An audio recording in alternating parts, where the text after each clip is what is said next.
નમસ્કાર. પહેલા ચેપ્ટરની અંદર છેલ્લો સ્વાધ્યાય છે. શરૂઆત આપણે કરી દીધી. 3 દાખલા આપણે ગણેલા છે. ત્રીજો દાખલો તમને હોમવર્કમાં આપેલો છે. આગળ જોઈએ ચોથો દાખલો.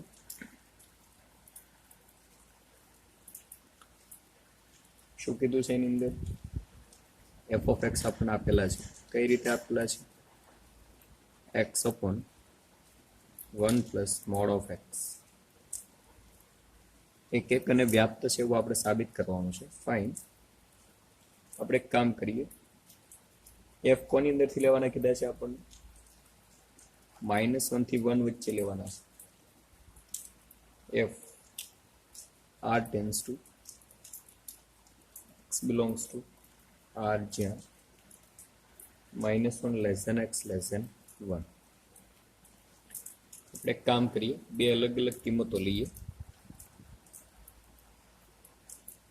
x1 અને x2 બંને ધન હોય તો એના માટે શું થાય? f of x1 equal to f of x2. કયા કયા ફંક્શન મળશે? f of x1 શું એચીવ થશે આપણને? x1 upon 1 plus x1. અહીંયા મોડ્યુલસ નીકળી જાય. શા માટે? બીકોઝ ઓફ એ પોઝિટિવ છે, 0 કરતાં મોટા છે. Because of it is greater than 0 equal to x2 upon 1 plus x2. અહીંયા પણ એવું જ થશે, એ પણ ધન છે. ઓલરેડી આપણે શરૂઆતમાં કન્ડિશનો મૂકી દીધી છે. ઇમ્પ્લાઇઝ ધેટ શું એચીવ થશે? આને અહીંયા મલ્ટીપ્લાય કરો, આને અહીંયા મલ્ટીપ્લાય કરો. x1 plus x1 x2 equal to x2 plus x1 x2. આ બંને ઇક્વલ છે, જતા રહેશે. x1 equal to x2. એક એકની શરતનું પાલન થાય છે. હજી એક શરતો આપણે જોઈ લઈએ. આ એક કન્ડિશન હતી. બીજો કિસ્સો વિચારીએ જેની અંદર x1 and x2 both are less than 0, then f of x1 equal to f of x2. આપણે મૂકીએ, ફરી વખત રિપીટ કરીએ. x1 upon 1 minus x1 આવશે. રીઝન ખબર હોવી જોઈએ. મોડ્યુલસની બહાર કાઢશો એટલે ઋણ હોવાથી નિશાની માઇનસ આવે. Equal to x2 upon 1 minus x2 implies that multiply કરો, cross multiplication x1 minus x1 x2 equal to x2 minus x1 x2. બંને સરખા જતા રહેશે. x1 equal to x2. Okay, હવે જોઈએ third one. x1 and x2 આ બંને અલગ અલગ હોય તો એના માટે શું વિચારીએ આપણે કે x1 એક ધન હોય અને x2 એક ઋણ હોય. તો આનો આન્સર શું આવશે?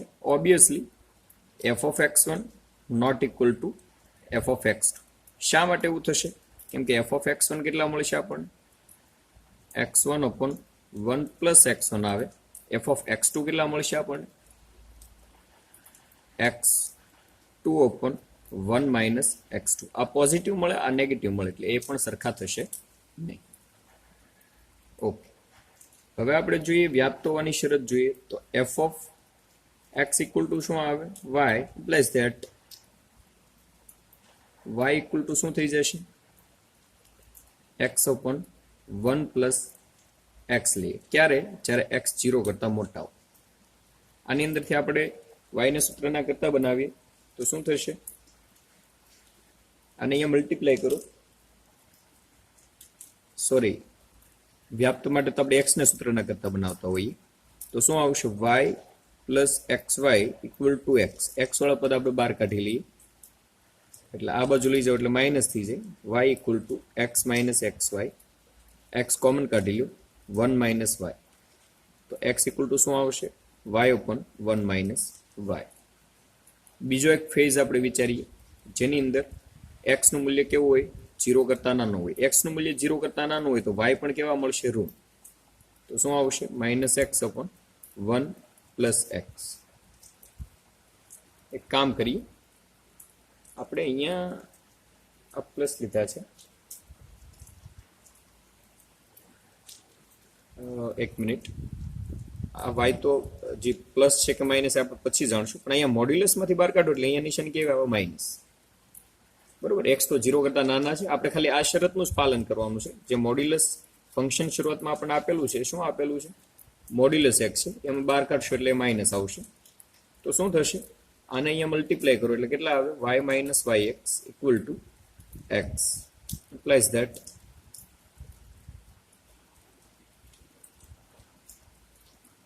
વાય કોમન કાઢો માઇનસ વાય, એક મિનિટ,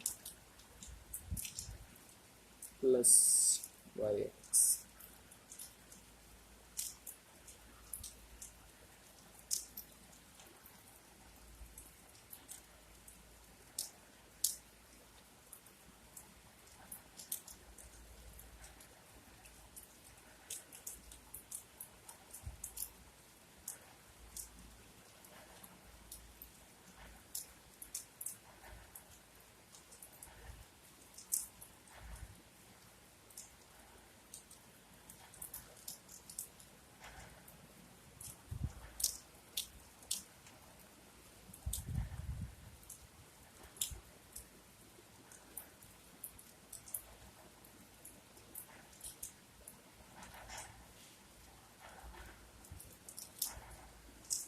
એક્સ અહીંયા 0 કરતાં મોટા છે, આ 0 કરતાં નાના છે. એક્સ 0 કરતાં નાના હોય તો અહીંયા માઇનસ એક્સ આવે, અહીંયા પ્લસ એક્સ.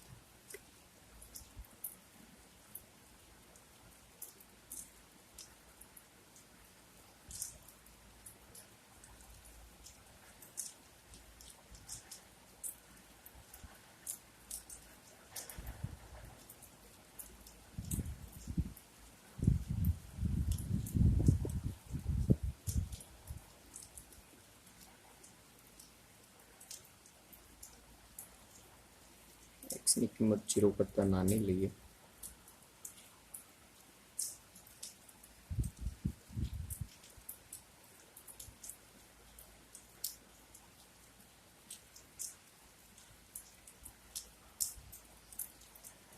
લાવશે અહીંયા y equal to x plus y x.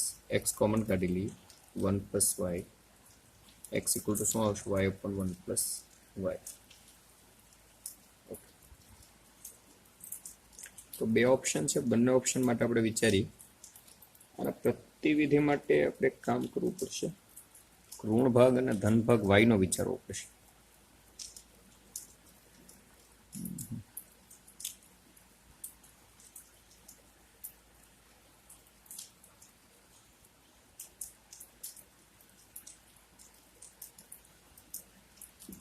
Check કરો શું થાય જોઈએ.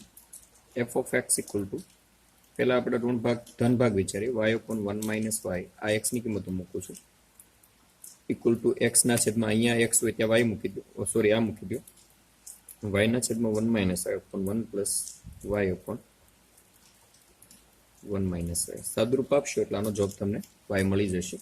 ગણજો તમે. F of X equal to F of, હું આનો એક ટ્રાય કરું છું, Y equal to Y upon 1 plus Y upon 1 minus 1 upon Y, sorry Y upon 1 plus Y. Simplify કરીએ, Y upon 1 plus Y 1 plus Y minus Y equal to Y Y જતા રહેશે, આ જતા રહેશે વાય, બંનેમાં Y આવી જશે. આપણે આ રીતે જ ગણશું, બરોબર. એકવાર 0 કરતાં નાના છે એટલે આપણે માઇનસ એક્સ લઈએ, એકવાર 0 કરતાં મોટા છે એટલે પ્લસ લઈએ. આના માટે એફ ઓફ એક્સ ચેક કરી લીધું, એક વખત એક્સ આ લઈને ચેક કરી લીધું, બરોબર. બંનેમાં શું મળી જાય છે આપણને? વાય મળી જાય. તેથી તે શું થશે? વ્યાપ્ત છે એવું કહી શકો. આગળ જોઈએ, એક્સ ઘન છે એ એક એક છે એવું આપણે પ્રૂફ કરવાનું છે.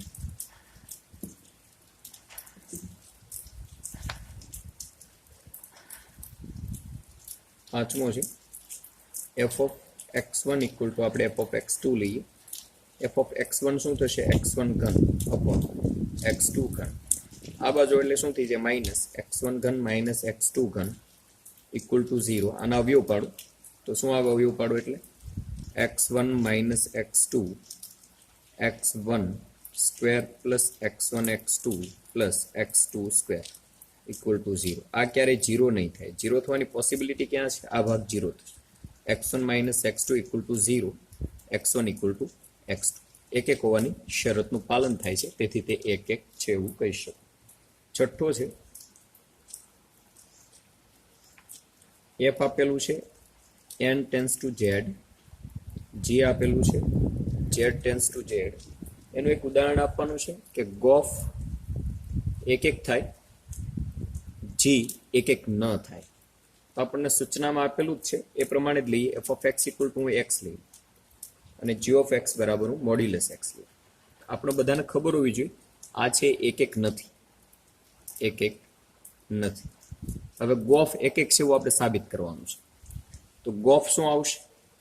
ગોફ ખબર હોવી જોઈએ પેલા વિધિનો પ્રદેશ હોય એટલે અહીંયા એન આવશે, અને આ વિધિ હોય મતલબ આ જે ગોફ પછી જે જમણી બાજુનો એફ જે પણ વિધેય હોય એનો પ્રદેશ આવે, અને આ પેલા શરૂઆતમાં જે વિધેય હોય એનો વિસ્તાર મૂકી દેવાનો, સહપ્રદેશ મૂકવાનો. એનો સહપ્રદેશ શું છે? Z. Okay, G of equal to શું આવશે? ગોફ ઓફ એક્સ બરાબર એનાલાઇઝ કરીએ G of F of X equal to G of F of X કેટલા છે? એક્સ. જી ઓફ એક્સ બરાબર શું છે? Modulus X. આપણે વાત કરીએ માનાંક વિધેય છે કેવું છે? એક એક નથી એવું ક્યારે કહી શકાય? તમે આના ઉપરથી નક્કી થાય. અહીંયા જુઓ ઝેડ ટેન્સ ટુ ઝેડ છે એટલે પ્લસ લ્યો કે માઇનસ બંને લઈ શકાય. તો બંને માટે જવાબ સરખાવો. ફોર એક્ઝામ્પલ આની અંદરથી હું બે કિંમતો વિચારી લઉં, -4 અને +4. તો શું આવશે? જી ઓફ -4 કેટલા આવે? મોડ્યુલસ -4 બરાબર શું જવાબ આવે? 4. પછી જી ઓફ 4 કેટલા આવે? મોડ્યુલસ 4 બરાબર શું આવશે?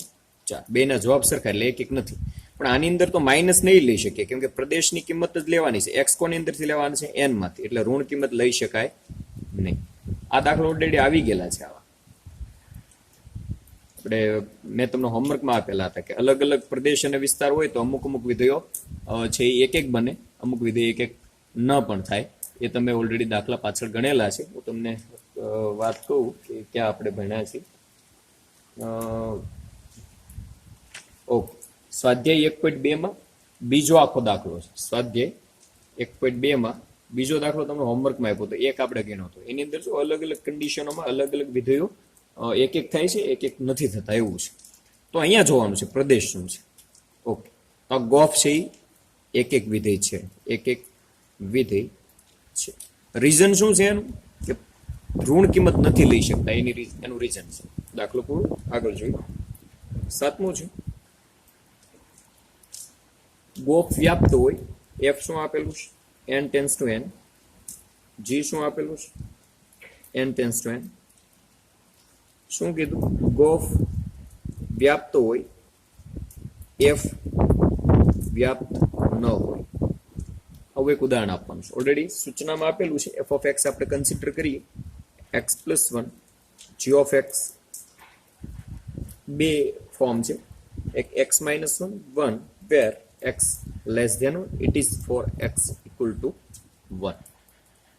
ઓકે, એફ ઓફ એક્સ વ્યાપ્ત નથી. શા માટે? તો અહીંયા રીઝન આપવાનું, F of X which is not equal to 1, તેથી તે વ્યાપ્ત નથી. શા માટે 1 નથી? તો રીઝન લ્યો. માની લો કે એફ ઓફ એક્સ 1 મળે છે તો શું થાય છે? એફ ઓફ એક્સ કેટલા છે? x+1 equal to 1. તો x ઇક્વલ ટુ કેટલા આવ્યા? 0. 0 નોટ બિલોંગ્સ ટુ n, કેમ કે x ની કિંમત તો n માંથી લેવાની છે. 0 n ની અંદર આવે નહીં. 0 તમે જો x ની કિંમત ન લઈ શકતા હોય તો 1 પણ મળે, એટલે વ્યાપ્ત નથી. હવે આપણે જોઈએ G of. What is G of? G of of x equal to g of f of x શું છે? x+1 ઇક્વલ ટુ બે જગ્યાએ અલગ અલગ કિંમતો મૂકવાની છે. જોઈએ શું એચીવ થાય છે આપણને. x ઇક્વલ ટુ 1 હોય તો આ જ રહેવાના છે, પણ આની અંદર શું થશે? બે ઓપ્શન ક્રિએટ થશે. x-1, x ની જગ્યાએ શું મૂકવાનું છે? g+1, એટલે x+1 -1. આ તો એક્ઝેક્ટ 1 છે. બે કન્ડિશનો છે, 1 કરતા મોટા, x ઇક્વલ ટુ 1.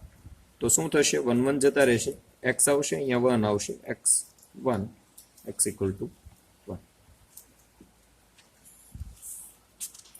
તો વ્યાપ્ત થશે. g ઓફ x આપણને શું મળ્યું? ગોફ ઓફ x ઇક્વલ ટુ બે ટર્મ્સ મળ્યા, x and 1 which is x greater than 1, x equal to 1. તો અહીંયા એવું કહી શકાય કે પ્રત્યેક ગોફ ઓફ x ની કિંમત માટે x belongs to n મળે. તેથી તે કેવું થશે? વ્યાપ્ત છે. બધી જ કિંમત મળે. જુઓ અહીંયા 1 તો મળી જશે, પછી x ઇક્વલ ટુ તમે 2 લ્યો તો 2 છે એ 1 કરતાં મોટા છે, 1 કરતાં મોટા છે તો અહીંયા 2 મળી શકે. 3, 4 બધી કિંમતો તમને મળી જશે. વિસ્તાર શું છે? ગોફ ફંક્શન કયું મળશે? n tense two n. આની બધી કિંમત માટે આની અંદર કિંમત અવેલેબલ છે, એટલા માટે વ્યાપ્ત છે. 8મું છે x એ અરિક્ત ગણ છે. અરિક્ત એટલે ખાલી ગણ ન હોય તેને અરિક્ત ગણ કહેવાય. ઉપગણોનો ગણ p ઓફ x એ ઘાત ગણ છે. ઉપગણોનો ગણને શું કહેવાય? ઘાત ગણ. સંબંધ શું આપેલો છે? For example a r b શું કીધું છે કે a સબસેટ ઓફ b, આવું કીધું છે.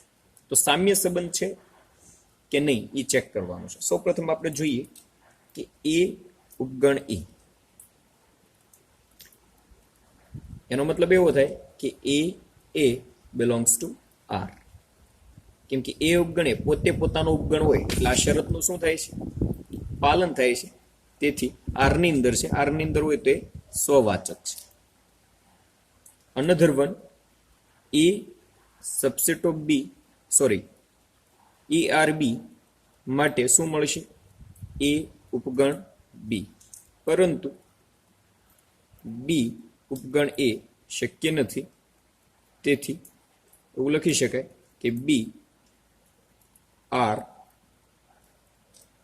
b a, અથવા તો બીજા શબ્દોમાં કહીએ તો b a which is not belongs to r. મતલબ એ સંબંધની અંદર અસ્તિત્વ નથી. કેમ કે a ઉપગણ b હોય એટલે b ઉપગણ a છે જ એવું ન કહી શકાય. બધા કિસ્સામાં એવું ન હોય, માત્ર પોતે પોતાનો ઉપગણ હોઈ શકે.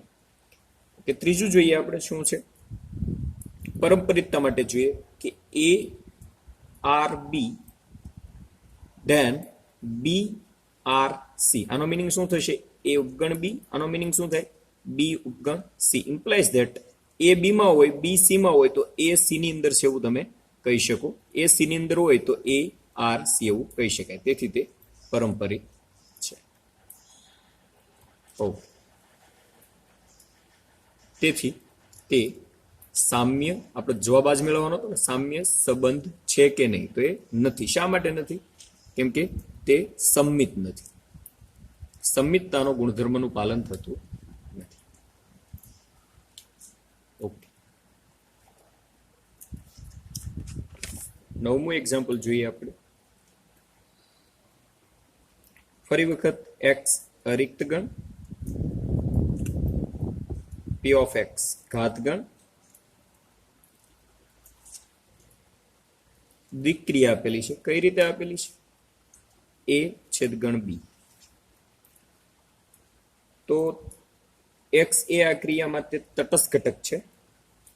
કેવળ x જ વ્યસ્ત સંપન્ન છે એવું આપણે પ્રૂફ કરવાનું છે. જોઈએ શું થાય. તટસ્થ ઘટકની શરત શું છે? a દ્વિક્રિયા e equal to a equal to e દ્વિક્રિયા a. આ શરત છે. તો જોઈએ કોના માટે પ્રૂફ થાય છે. તો a દ્વિક્રિયા હું x લઉં તો શું આવશે જવાબ? સંબંધ શું છે? a ની જગ્યાએ h છે, b ની જગ્યાએ x છે, એટલે a છેદગણ x. x એટલે સંપૂર્ણ ઘટક. આ a છે એ કોની અંદરથી લેવાના છે? a અને b એની અંદર કીધું છે belongs to p of x. તો એનો મતલબ એવો થાય a અને b x ના ઘાતગણની અંદર હશે. જો x ના ઘાતગણની અંદર હોય તો એનો સમાવેશ કોની અંદર થઈ જતો હોય? x માં. તો a અને x ની અંદર કોમન કોણ કહેવાય? a પોતે. કેમ કે a x ની અંદર છે, x એની અંદર નથી, નહીતર x કોમન આવે. એવી રીતે x દ્વિક્રિયા a લ્યો તો x છેદગણ a લ્યો તો પણ જવાબ શું આવશે? a. તેથી x એ શું છે? તટસ્થ ઘટક છે. વ્યસ્ત ઘટક માટે જોઈએ તો વ્યસ્ત ઘટક કોને કહેવાય? તો કે a દ્વિક્રિયા b equal to e થવા જોઈએ. તો a દ્વિક્રિયા b ઇક્વલ ટુ ટૂંકમાં e એટલે તટસ્થ ઘટક. તટસ્થ ઘટક શું મેળવવા આપણને અહીંયા? x એ તટસ્થ ઘટક છે એટલે જવાબ x આવવો જોઈએ. x ક્યારે આવે? જવાબ x ક્યારે આવે? દ્વિક્રિયા શું છે? છેદગણ. જો હું આવું મૂકું a છેદગણ x મૂકું તો જવાબ x નહીં આવે. આપણે જવાબ x જોઈએ છે તો x નહીં આવે, a આવશે. તો મારે અહીંયા x જવાબ જોતો હોય તો શું આવે x છેદગણ x લ્યો તો જવાબ x આવે કેમ કે પોતાની અંદર પોતે સરખું જ હોય એટલે x જવાબ તો જ આવે જો a અને b બંને x તો એવું કહી શકાય કે x નો વ્યસ્ત ઘટક શું છે x મળે જેનો વ્યસ્ત ઘટક મળે એને શું કહેવાય x એ વ્યસ્ત સંપન્ન છે જેનો વ્યસ્ત ઘટક મળે એને વ્યસ્ત સંપન્ન છે એવું કહી શકાય જેનો જવાબ વિક્રિયા કરવાથી જવાબ તટસ્થ ઘટક મળે એને જ એનો વ્યસ્ત ઘટક કહેવાય આને શું કહેવાય a નો વ્યસ્ત ઘટક કોણ છે b બીજી શરત એ લખીએ કે b વિક્રિયા આ બે ના જવાબ શું આવવો જોઈએ e આવવો દાખલો અહીંયા ઓકે અહીંયા આપણે આપણો ક્લાસ પૂરો કરી આગળના દાખલા આપણે પછી જોઈએ